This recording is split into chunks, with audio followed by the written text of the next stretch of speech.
No conozco, dijéramos, los estudios de mercado que se han hecho, pero tengo la impresión, por lo que he oído siendo miembro del Consejo Editorial del Espectador, que el espectador llega, dijéramos, a estratos de clase media media y clase media alta, generalmente educada, o sea, gente que está asociada con el sector académico, por ejemplo, gente que tiene algún interés más que el lector corriente sobre los problemas del país. El perfil ideológico está más por el lado del centro izquierda, que es diferente, por ejemplo, del periódico El Tiempo. Está.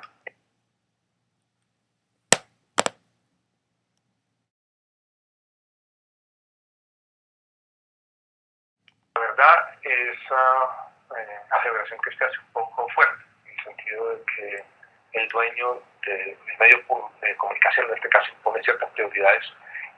Yo he trabajado en El Espectador desde mayo del año 2004, voy a cumplir 8 años escribiendo columnas.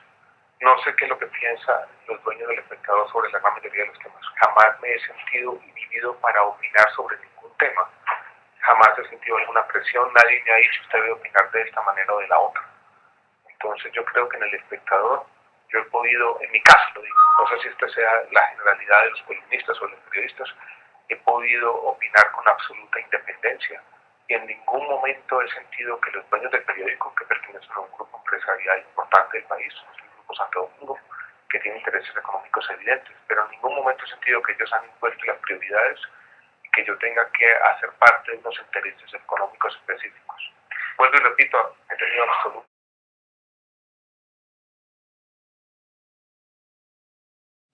Yo creo que es difícil ser imparcial. En el tema de opinión, lo que hace el espectador es tener un conjunto más o menos heterogéneo de opinadores. El espectador claramente tiene desde su fundación un énfasis que lo hace, dijéramos, parcializado en el buen sentido de la palabra. Y es que ha tratado de defender, dijéramos, las ideas liberales. Ha tenido una visión del cambio social, una visión, dijéramos, sobre lo que quiere opinar, que siempre se ha identificado con ese liberalismo, digamos, no tan partidista, sino esas ideas liberales que surgen en el siglo XIX, ese legado ideológico que dejaron los fundadores, Fidel Cano en particular. Entonces yo creo que ha sido parcializado en ese buen sentido de la palabra. Hay un tema de parcializado distinto y es si el espectador obedece, dijéramos, a una corriente partidista o económica. Por ejemplo, en el caso de Santos, y yo creo que ahí no lo ha hecho. En el caso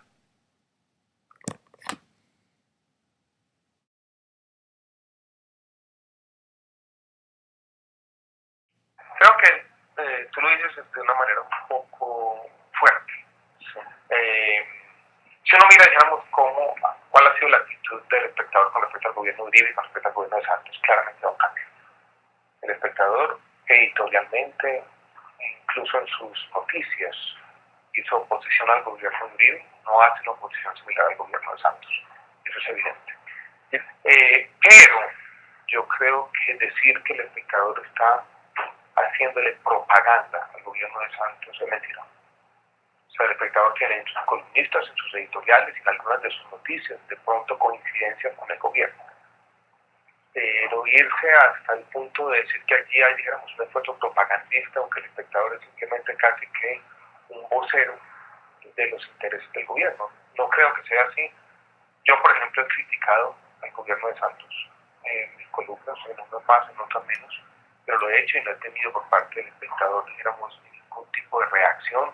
Nadie me ha dicho, mire, usted se está yendo la mano. Pero hay, dijéramos, unidad con el gobierno, evidente. Sí. Por ejemplo,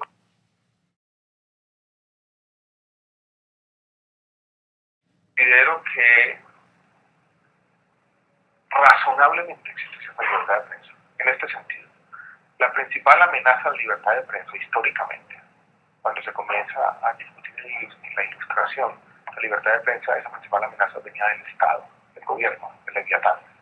Y en Colombia yo creo que los gobiernos, los últimos gobiernos, no podría decir los últimos 50 años, hemos tenido gobiernos que han tolerado cierta libertad de prensa. Nosotros no vivimos lo que se vive en Ecuador, no vivimos lo que se vive en Venezuela, no vivimos lo que se vive en Cuba, pero no tenemos una libertad de prensa absoluta y hay un tema preocupante que yo creo que vale la pena poner sobre la mesa del debate y es el tema de la concentración de los medios de comunicación. privatización de la propiedad de los medios de comunicación por algunos intereses económicos importantes. Y también lo que pasa por fuera de Bogotá también es preocupante. Y es que si tú eres un periodista regional y vas a criticar al gobernador y al alcalde de turno, ellos dominan la mayor parte de la pauta y va a ser muy difícil sobrevivir. Entonces yo creo que en ciertos mercados regionales hay amenazas evidentes a la libertad de prensa, también hay temas de la seguridad. Pero yo creo que de manera más o menos sensata Colombia ha podido tener en algunos medios de comunicación una actitud crítica, a veces desafiante a los poderes establecidos. Y no es una libertad de prensa absoluta, pero yo creo que sí existe cierta libertad de prensa en Colombia. Eso, perfecto.